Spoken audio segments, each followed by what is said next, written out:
Hello दोस्तों, आपका अपना यूट्यूब चैनल स्पेनिश इन हिंदी में आपका स्वागत है। क्या आप भी अपना कैरियर एक फ़ॉरेन लैंग्वेज सीख के बनाना चाहते हैं? क्या आप भी कोई फ़ॉरेन लैंग्वेज सीखना चाहते हैं बट आप कंफ्यूज हैं फ्रेंच सीखा जाए या स्पेनिश? क्योंकि आज हमारे देश में, इंडिया में फ्रेंच और स्पेनिश के लर्नर्स की संख्या बहुत ज़्यादा है और दिन पे दिन बढ़ते जा रहे हैं। तो क्या आप कंफ्यूज हैं फ्रेंच सीखा जाए या स्पेनिश? तो आज इस वीडियो में आपके सारे कन्फ्यूज़न को दूर करने वाला हूं, आपके सारे सवालों का उत्तर देने वाला हूं।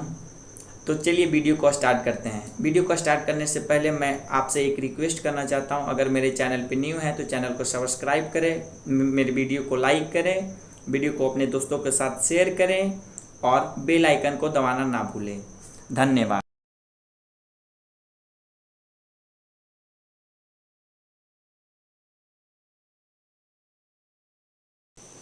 तो पहले हम लोग स्पेनिश के बारे में जानेंगे, जो कि विकिपीडिया से लिया गया है। तो आइए देखते हैं क्या है। Why learn Spanish? According to Wikipedia, Spanish is the second most spoken language in the world after Mandarin Chinese and before English. According to Wikipedia, there are approximately 480 million Spanish speaker worldwide. इसका मतलब 480 million इसके native speakers हैं और ये second language है Mandarin के बाद, जो कि चाइनीज़ लैंग्वेज के बाद ये सेकेंड लैंग्वेज है।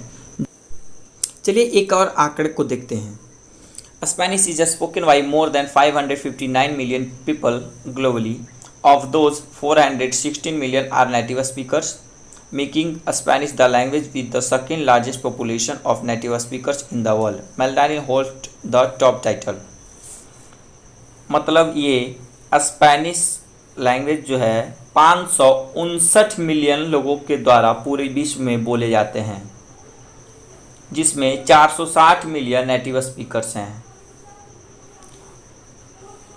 पूरे विश्व में 559 मिलियन लोग इसे बोलते हैं, जिसमें 460 मिलियन नेटिव स्पीकर्स हैं और यह पॉपुलेशन के हिसाब से, स्पीकर्स के हिसाब से ये विश्व का दूसरा लैंग्वेज है जिसके नेटिव स्पीकर्स सबसे ज़्यादा हैं। तो चलिए आगे कुछ और आंकड़ों को देखते हैं। इस आंकड़े में स्पेनिश लैंग्वेज 20 कंट्रीज़ का ऑफिशियल लैंग्वेज है, जिसे आप वीडियो पॉज करके अच्छे से पढ़ लीजिएगा। चलिए इस आंकड़े से अब हम फ्रेंच के बारे में समझते हैं। French, a total of about 97.1 million people worldwide speak French as their mother tongue. Just around 97.1 million people speak French as their mother tongue. French is also considered a world language and is therefore the official or common language in many countries. There are over 300 million speakers in daily life. इसका मतलब है 97.1 million इसके native speakers हैं और 300 million इसके पूरे विश्व में स्पीकर हैं, जो कि फ़ॉरेन भी मिला कर के होते हैं। जैसे इंडिया में भी जो फ्रेंच बोले जाते हैं उनको लेकर के।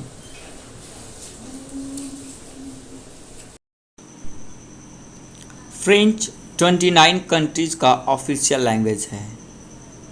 ये 29 कंट्रीज़ का ऑफिशियल लैंग्वेज है, जबकि स्पेनिश ओनली 20 कंट्री का स्पेनिश लैंग्वेज था, लेकिन उसके स्पीकर्स इससे ज़्यादा हैं। भले ही ये 29 कंट्री का ऑफिशियल लैंग्वेज हो, लेकिन स्पेनिश का स्पीकर्स इससे ज़्यादा हैं। तो चलिए आगे हम लोग कंबाइन करके दोनों का डिफरेंस देखते हैं। पीछे के आंकड़ों से हम लोग ने पाया कि स्पेनिश स्पीकर फ्रेंच के तुलना में ज़्यादा हैं। भले ही फ्रेंच 29 कंट्री में बोला जाता हो, लेकिन स्पेनिश स्पीकर्स और स्पेनिश की नेटिव स्पीकर्स भी फ्रेंच के तुलना में बहुत ज़्यादा हैं। अब हम लोग आगे के आंकड़ों में और इस आंकड़ों में देखेंगे कि दोनों में क्या कॉमन है, कौन सा लैंग्वेज का इंडिया में जॉब अपॉर्चुनिटी ज़्यादा है कौन सा लैंग्वेज हार्ड है, कौन सा लैंग्वेज इजी है। तो पहले तो हम लोग ये देखते हैं कि दोनों यूरोपियन लैंग्वेज है। अब आगे के आंकड़ों को देखते हैं। अब इस आंकड़े को देखते हैं। Usefulness, French is useful in France, a few more European countries, Canada, the South Pacific and Western Africa. Spanish is major global language used in Spain, most of Latin America and extensively in the United States. अब आगे के आंकड़ों को देखते हैं। आइए इसमें देखते हैं। Pronunciation, overall Spanish pronunciation is much easier. It is a phonetic language. French pronunciation is much harder and learning to read takes some time and patience. मतलब ये है कि स्पेनिश का प्रोनाउंसिएशन पूरा फोनेटिक है, जिस टाइप से लिखा जाता है उसी टाइप से इसे रीड किया जाता है। लेकिन फ्रेंच का ये प्रोनाउंसिएशन थोड़ा हार्ड है, इसमें इसे लिखा कुछ और जाता है। फ्रेंच का एक्सेंट की वजह से इसे रीड कुछ और किया जाता है, तो इसकी वजह से ये थोड़ा सा हार्ड है।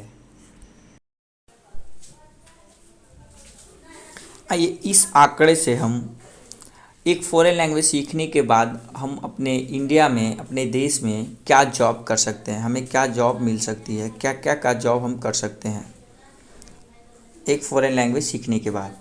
पहला तो आप टीचर एंड ट्रेनिंग सेंटर भी खोल सकते हैं, बीपीओ केपीओ का काम कर सकते हैं, ह्यूमन रिसोर्सेज का काम कर सकते हैं, बैंकिंग का काम कर सकते हैं, राइटिंग का काम कर सकते हैं, टूरिस्ट गाइडर का काम कर सकते हैं, लैंग्वेज ट्रेनर का काम कर सकते हैं, एक टूर गाइड भी बन सकते हैं, ट्रैवल एंड टूरिज्म का काम कर सकते हैं, ट्रैवल एजेंट बन सकते हैं, ब्लॉगिंग का काम कर सकते हैं, आप एम्बेसी में जॉब कर सकते हैं, इंटरनेशनल ऑर्गेनाइजेशन में कर सकते हैं, जैसे UN, WHO, ETC बहुत सारे ऑर्गेनाइजेशन है, वहाँ आप जॉब कर सकते हैं एक फ़ॉरेन लैंग्वेज सीखने के बाद।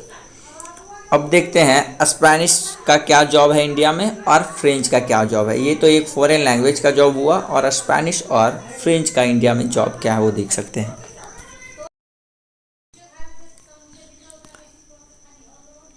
Career scope and jobs after learning Spanish in India. Job India में स्पेनिश सीखने के बाद इंडिया में क्या क्या जॉब आप कर सकते हैं ये देखिए। First, career as a Spanish translator and interpreter. आप ट्रांसलेटर और इंटरप्रेटर का काम कर सकते हैं। Employment in BPO, KPO, IT, call centre and MNC। आप BPO, KPO, IT sector, call centre और MNC कंपनियों में जॉब कर सकते हैं। आप एक स्पेनिश टीचर बन सकते हैं, ट्रेनर का जॉब कर सकते हैं, लेक्चरर का जॉब कर सकते हैं, स्पेनिश एम्बेसी में जॉब कर सकते हैं, एक्सपोर्ट इंपोर्ट का बिजनेस कर सकते हैं, टूरिज्म एंड हॉस्पिटैलिटी मैनेजमेंट का भी काम कर सकते हैं, आप टूरिज्म में भी जॉब कर सकते हैं। तो ये रहे स्पेनिश का इंडिया में जॉब। और देखते हैं आगे फ्रेंच का क्या है।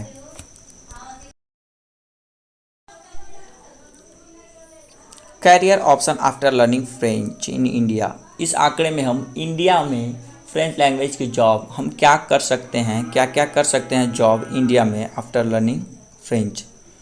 सॉरी बैकग्राउंड की आवाज़ के लिए, क्योंकि अभी मैं घर में हूँ, अपने गांव में हूँ, तो थोड़ा सा यहाँ शोर शराबा होता है, तो माफ़ कीजिएगा। चलिए आइए वीडियो को कंटिन्यू करते हैं। फ्रेंच लैंग्वेज से आप MNC, BPO, KPO, IT and call centre में भी आप जॉब कर सकते हैं। स्पेनिश में भी कर सकते थे, BPO, KPO और MNC में।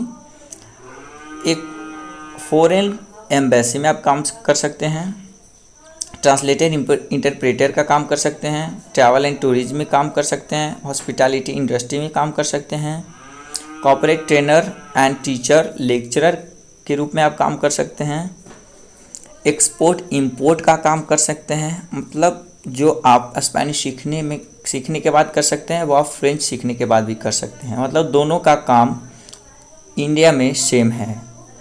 बस थोड़ी सी फ्रेंच स्पेनिश से हार्ड है, जबकि स्पेनिश के स्पीकर्स भी थोड़े से ज़्यादा हैं। नेटिव स्पीकर्स स्पेनिश का ज़्यादा हैं। तो अभी तक हमने जो पाया, I suggest you can learn Spanish.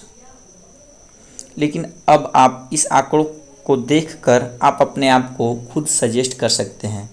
जो आपको अच्छा लगे, जो आप सीखने जा रहे हैं, जो आप सीख रहे हैं, प्लीज़ कमेंट सेक्शन में ज़रूर बताइएगा। वीडियो देखने के लिए धन्यवाद। हमारे चैनल को सब्सक्राइब करें, वीडियो को लाइक करें, अपने दोस्तों के साथ शेयर करें। ग्रासियस।